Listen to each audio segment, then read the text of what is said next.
Ginger. That's what you need. A mouthful of the good stuff and you'll see the back of any seasickness. Oh, thank you for your support, John. Don't suppose you actually brought any ginger? No, I don't get seasick. Terrific. Don't worry, Sherry. We've almost arrived at Cordona. I can see land through the porthole. So much for docking by tea time. The captain seemed more interested in his maids than in his maps. Oh, is Sherlock grumpy? Cheer up. We're back where we grew up. It's exciting. What's changed? What's the same? Ugh. I'm starting to question whether the weeks-long journey was worth it. Travelling all this way, enduring this indignity simply to visit a grave. Even if it is my mother's. Ah, that's just Mycroft's nonsense, still rattling around in your head. Try to forget what he said. I have. I believe it was that this is a performative farce, a feeble excuse to avoid responsibilities, and that there was nothing to be gained from it. You needed to do this. Enough of the self-pity and doubt. So we're a little late. What of it? We'll retire to the hotel and visit her in the morning. It'll be worth it. Thank you, John. And if you want to notify the captain's wife of his indiscretions, I will not stand in your way. Ah, at last. I'm quite ready to get off this cursed boat. Come on. We'll go together.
Hey, Sherry, come on, catch up. Yes, yes.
Sherlock, don't get lost in this huge garden. Follow the sound of my voice.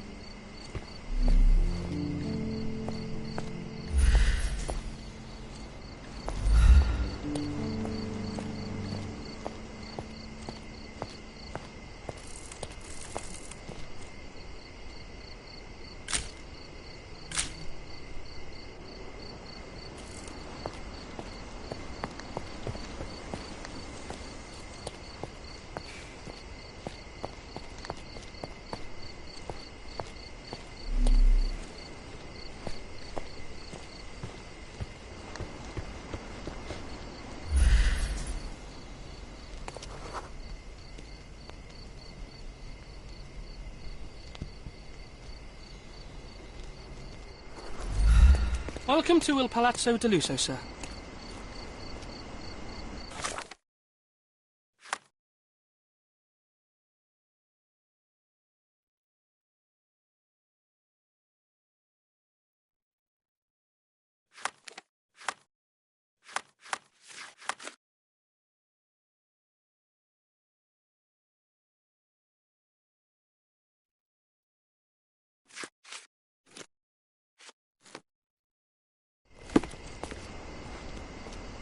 If you need something, sir, please inquire at reception. Welcome to Il Palazzo di Lusso, sir. We just need your signature.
Would you kindly sign these papers, sir?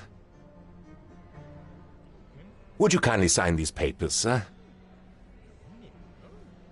Would you kindly sign these papers, sir? There you are. Ah, Mr. Holmes. Yes, we have room 221 prepared for you. I see it was reserved for 2 people. Would you like a second key? Oh, no, I think we'll stick together. Very good. Rooms are upstairs, sir. Welcome to Cordona. Hurry up, Sherlock. I want to see our room. I hope there's a balcony with a view. Hurry up, Sherlock. I want to see our room. I hope there's a balcony with a view.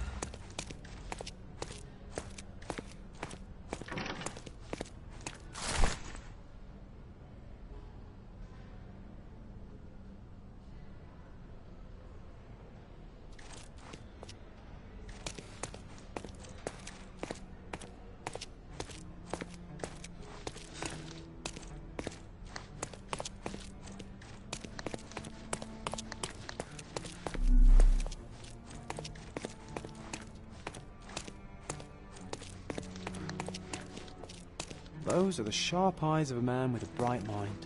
Almost like mine.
I apologize, sir, but your room is not yet ready. Perhaps, in the meantime, you would like to relax in the foyer? Tonight, the restaurant is offering a complimentary marlin ceviche to all our guests. Let's check what they have on offer.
Hey, Sherry. If seafood's not to your Starla. taste, everyone loves Benedict's batch. Our poached eggs with hollandaise sauce.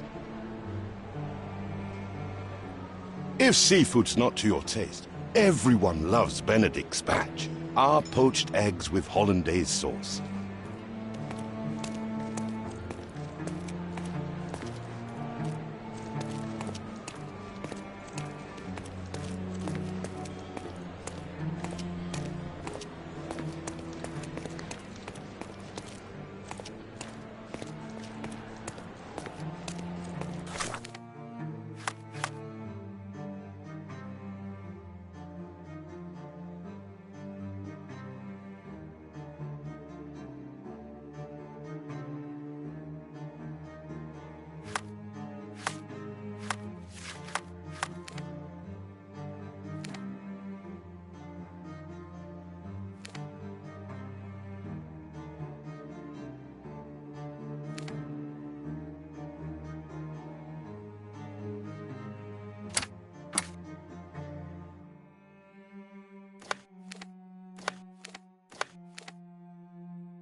Hey, Sherry.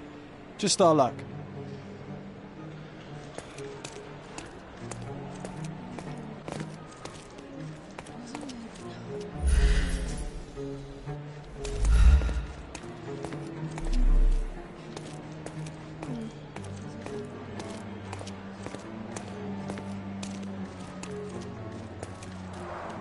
A medium, John. Haven't we been through this already? Come on, it's not like we've got anything better to do.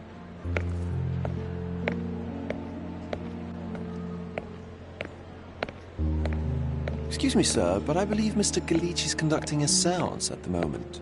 Perhaps you'd care to have your portrait drawn while you wait? Why? Pardon me? Why should I sit for a portrait?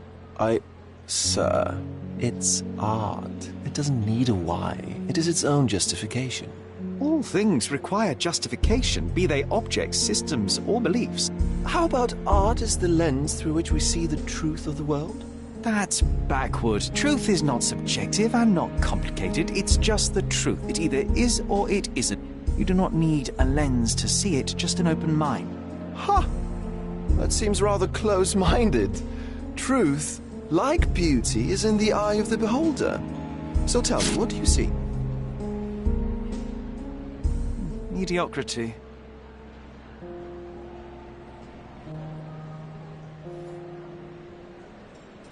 Come now, Sherry. What did he do to deserve that? The servant mentioned ceviche at the bar, Sherry. You should grab us some, and I'll find us a table. I'm starving.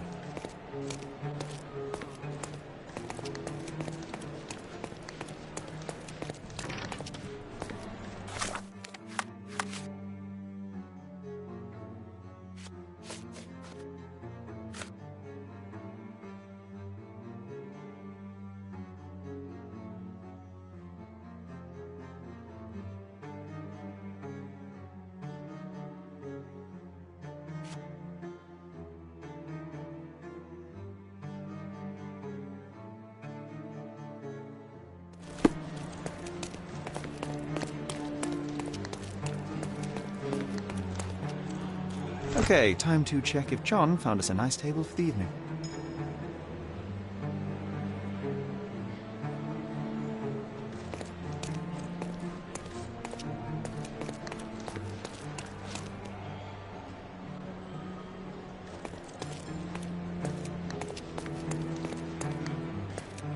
If seafood's not to your taste, everyone loves.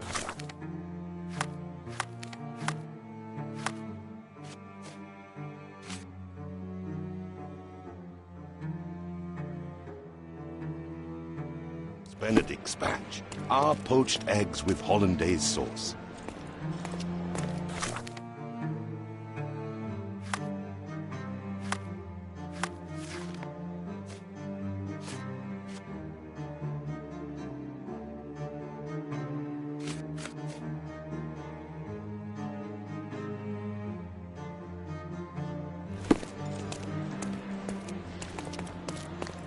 Sherry, I'm over here with my new Ursine companion. Cordona's even quieter than I remembered. It's going to be a long evening. Ah, come now, Sherry. What say we amuse ourselves with a little game? What were you thinking? Oh, promise me it isn't nonsense. After being cooped up on that boat, I am itching for activity. No. As you can see, someone left a cane on our table. I simply thought you could identify its owner. Ah, so it is nonsense. It'll take me a minute, John, at most. Well then, you can deliver it to him as well. Deliver it to him? Then what are the staff here for? Aesthetics? Stubborn, Sherry, too stubborn. You wanted something to do. Slapping oneself in the face is also something to do. That doesn't make it worthwhile. But all right, let me take a look.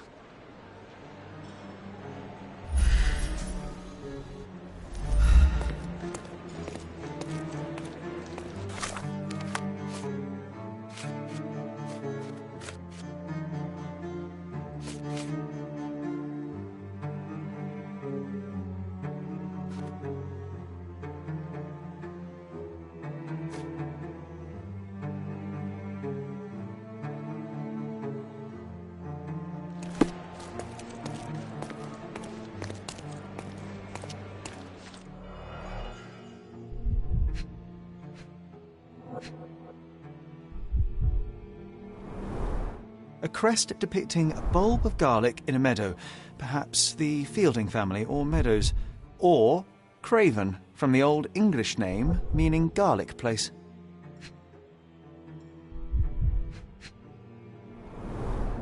The hand grip is a head of a golden Javanese statue, probably stolen from a temple.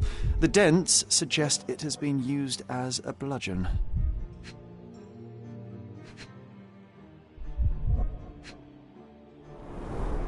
The cane is made of ebony, it's worn uncared for, and bears the scars of numerous hits. This cane is an expensive and ostentatious weapon. Its owner must be vain, volatile, and of noble English blood. Take it with you, Sherry. Let's return it to its owner.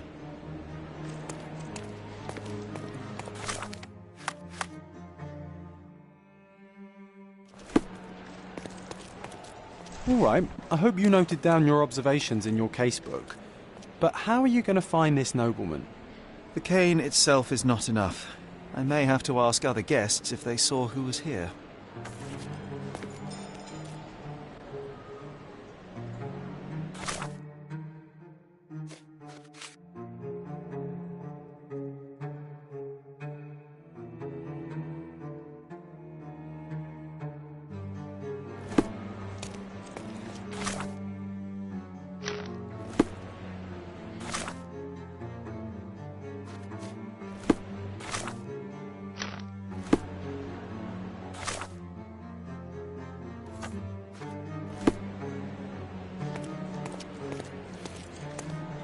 Pardon, monsieur, but I am not in the mood to talk.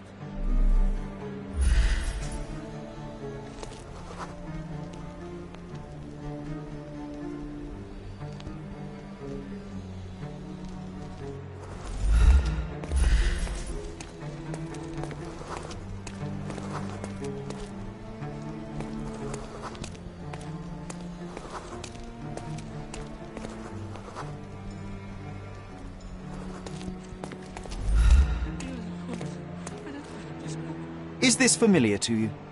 That's a question I can answer.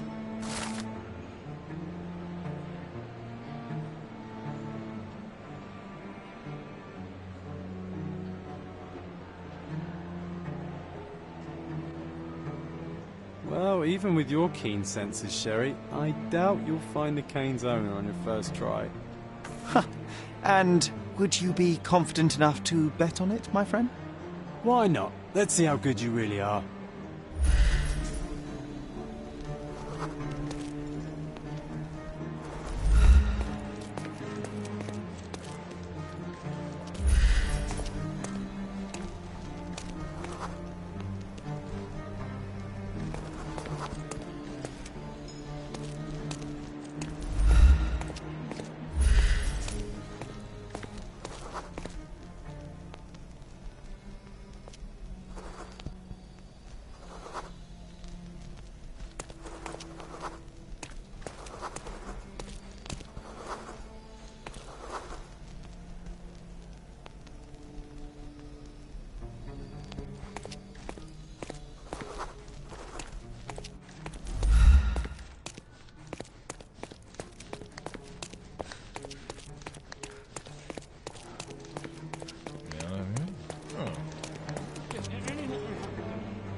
Not that one, huh? You lost the bet, Sherry, but don't let that stop your search for the Navy officer.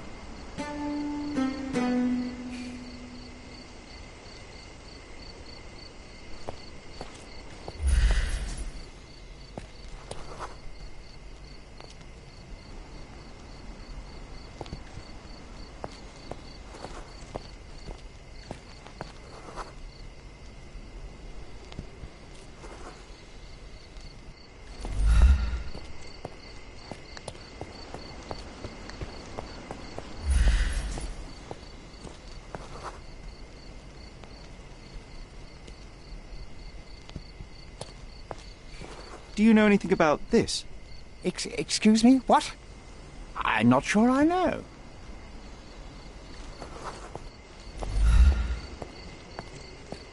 Excuse me, just one question. I'm sorry, but I've never heard of that. This isn't working. You might need a different tack.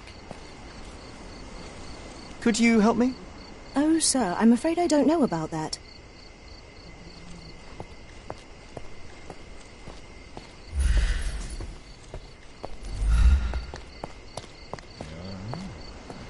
Are you able to help me?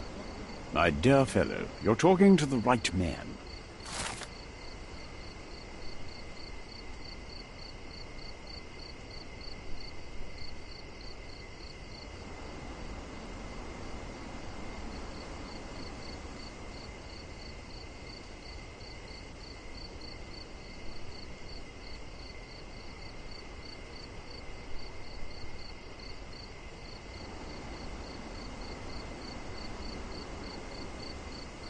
Hey, Sherry, don't we now have the perfect excuse to visit the séance?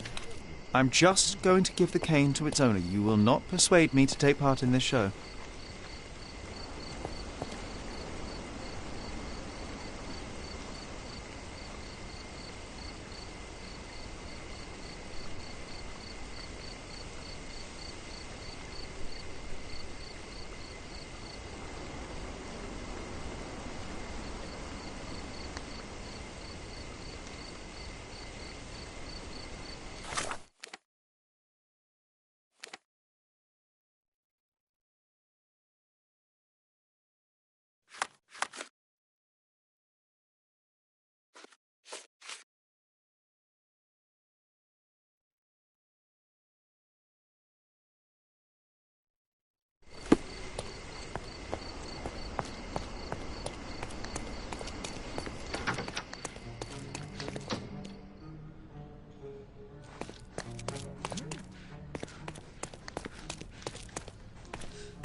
This hotel, this island, it's full of thieves.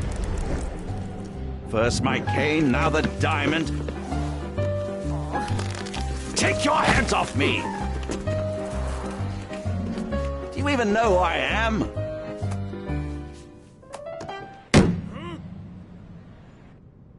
Hey, boy! That's my cane! I get that a lot. It's a very common design. What? No, that's a custom-made... A joke. A joke. It was left at my table in the restaurant. I thought it deserved to be returned. Well, I'll be... It is rare to encounter a straight-fingered true penny these days. What a gentleman. But I must ask, how did you know I was the rightful owner?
Simple deduction. Your cane told me everything I needed to know. I was after a strong, middle-aged man with a keen interest in adventure, noble blood, and affection for strong drink. And if one were to go further, one may even be able to extrapolate your name from your heraldic symbol, Lord Craven.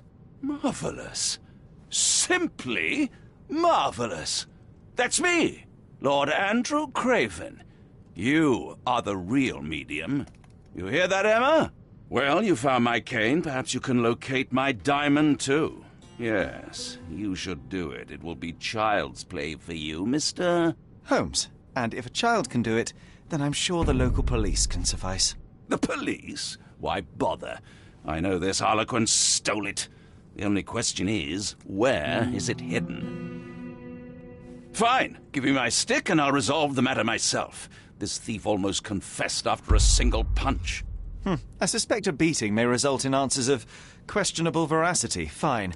I shall spare you and he the trouble if you first answer me this.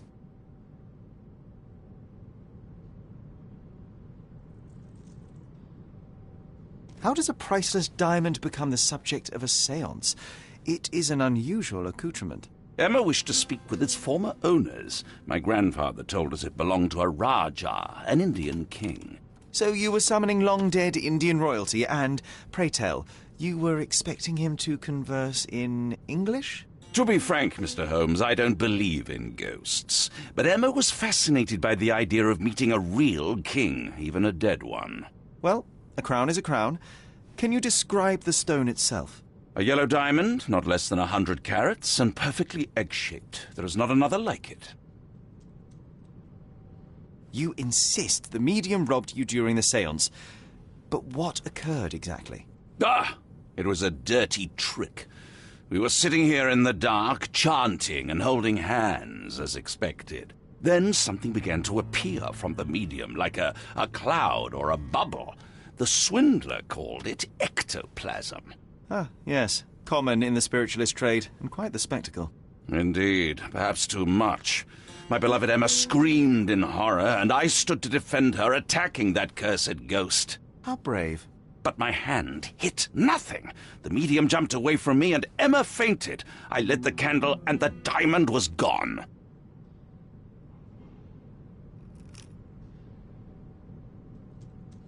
Stay here, and don't touch anything. I'm going to investigate further.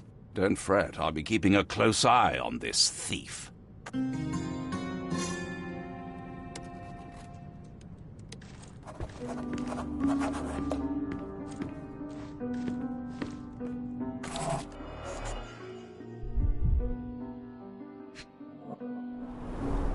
This must be the ectoplasm. Too bad there's not enough for a proper chemical analysis. Ectoplasm. The ghost was here, Sherry. Half a glass of Balblair scotch and the remains of a Paul Aranaga cigar. What else does a gentleman need?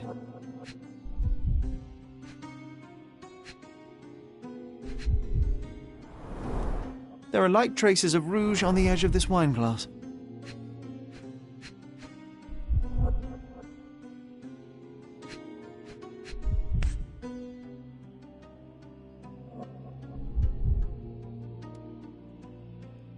This brooch is old and cheap, but the moth design has its charms.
The diamond was placed on the table so that all participants could reach it.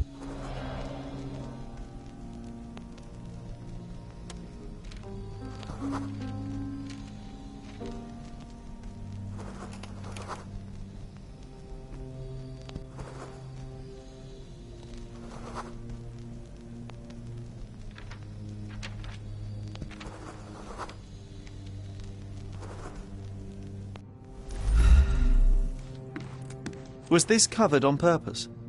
Of course. It is very dangerous to leave a mirror exposed during a séance. The spirits may become enraged. Or someone may notice the trick they should not see.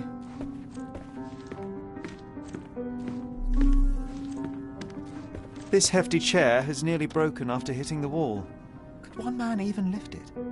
At Cambridge, I was captain of the rugby team. It was no place for weaklings.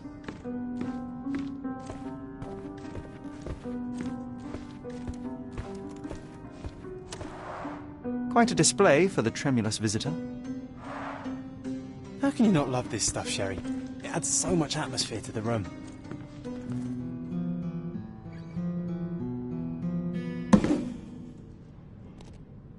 What happened here? I don't know. The ghost. I summoned it as usual, but then it all went wrong. The lady screamed and pointed at Lord Craven. And there was a shadow. Such a mystical force. It terrified the lady. And it must have taken the diamond. Who else could have?